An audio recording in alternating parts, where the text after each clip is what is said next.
கீழடியில் தமிழர் நகர் நாகரிகத்தை ஆய்வு செய்து வெளிப்படுத்திய அமர்நாத் ராதாகிருஷ்ணன் மீண்டும் இடமாற்றம் செய்யப்பட்டிருப்பது தமிழ் தொன்மையின் மீது ஒன்றிய அரசுக்கு இருக்கும் அச்சமும் காழ்ப்புணர்ச்சியும் தான் என்று தமிழக வாழ்வுரிமை கட்சி தலைவர் தி வேல்முருகன் சமூக வலைதளத்தில் பதிவிட்டுள்ளார். 3000 ஆண்டுகளுக்கு முந்தைய தமிழர் நாகரிகத்தின் வரலாற்று சான்றாக கிடைத்திருப்பது சிவகங்கை மாவட்டம் கீழடி அகழாய்வு. இதற்கு முன் தமிழர்களின் பண்டைய நாகரிகத்தை எடுத்துக்காட்டுவதற்கு குடியிருப்புகள், இடுகாட்டு தாழிகள் போன்றவை கிடைத்தன. ஆனால் கீழடியில் தான் பண்டைய தமிழர்களின் தொழிற்கூடங்கள் கிடைத்துள்ளன. இந்த அகழாய்வை தொடர்வதற்கு தொடர்ந்து இந்திய அரசு முட்டுக்கட்டைகள் போட்டுக்கொண்டே வந்தது. முதல் கட்ட அகழாய்வு 2015ஆம் ஆண்டு தொடங்கப்பட்டது. இரண்டாம் கட்ட அகழாய்வு 2016ஆம் ஆண்டு தொடங்கப்பட்டது. இந்த அகழாய்வில் 5300க்கும் மேற்பட்ட தொல்பொருட்கள் கிடைத்ததுடன் ஒரு நகர அமைப்புக்கான சான்றுகளும் கிடைத்தன. அந்த பொருட்களை சோதனை செய்த போது அவை 2800 ஆண்டுகள் வரை பழமையானவை என்று தெரிய வந்தது.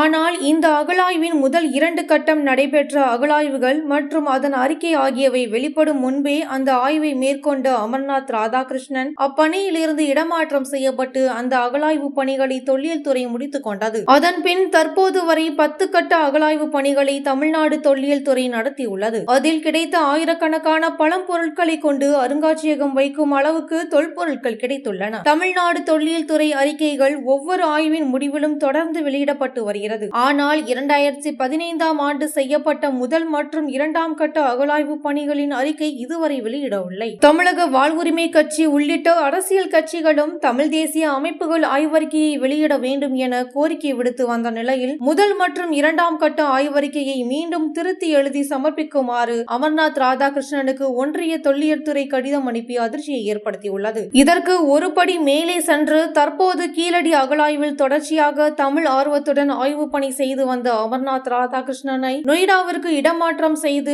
ஒன்றிய அரசு உத்தரவிட்டிருப்பது கடும் கண்டனத்திற்குரியது. கட்டுக்கதைகளையும் புராணங்களையும் இதிகாசங்களையும் தன் வரலாறாக இந்திய ஒன்றியத்தின் வரலாறாக கட்டமைக்க பாஜக RSS கும்பல்கள் முயன்று வரும் நிலையில் கீழடி, ஆதிச்சநல்லூர், சிவகலை, கொடுமணல் என தமிழ்நாட்டில் அறிவியல் பூர்வமாக நடைபெற்று வரும் அகழாய்வு வெளிப்படுத்தும் உண்மை வரலாறுகள் இந்து பரிவார கும்பல்களுக்கு அச்சத்தை ஏற்படுத்தியிருக்கிறது. அதாவது இந்துத்துவ கும்பல் நிறுவ முயலும் வேத நாகரிகமே இந்தியாவின் பூர்வீக நாகரிகம் என்பதை கீழடி முற்றாக மறுக்கிறது. கடந்த 2014ஆம் ஆண்டில் குஜராத் மாநிலம் வாத்நகர், ஹரியானாவில் பிஜ்னசூர் மற்றும் பீகாரில் உள்ள உரைன் ஆகிய இடங்களிலும் அகழாய்வுகளை துவங்கியிருந்தது ஒன்றிய தொல்பொருள் ஆராய்ச்சி மையம். அந்த இடங்களை விட அதிக தொல்லியல் ஆதாரங்கள் வெளியாகிய கீழடியில் மூடி மறைக்கிறது. அதேபோல் வேத காலத்தில் இருந்ததாக நம்பப்படும் சரஸ்வதி நதி என்கிற கட்டுக்கதையை நிரூபிக்க ஒன்றிய பாஜக RSS கும்பல்கள் முயல்கிறது. இதன் காரணமாகவே கீழடி அகழாய்வில் அக்கறை, அர்ப்பணிப்பு, திறமை ஆகியவற்றை வெளிப்படுத்தி சிறப்பாக செயல்பட்டு வந்த அமர்நாத் ராதாகிருஷ்ணனை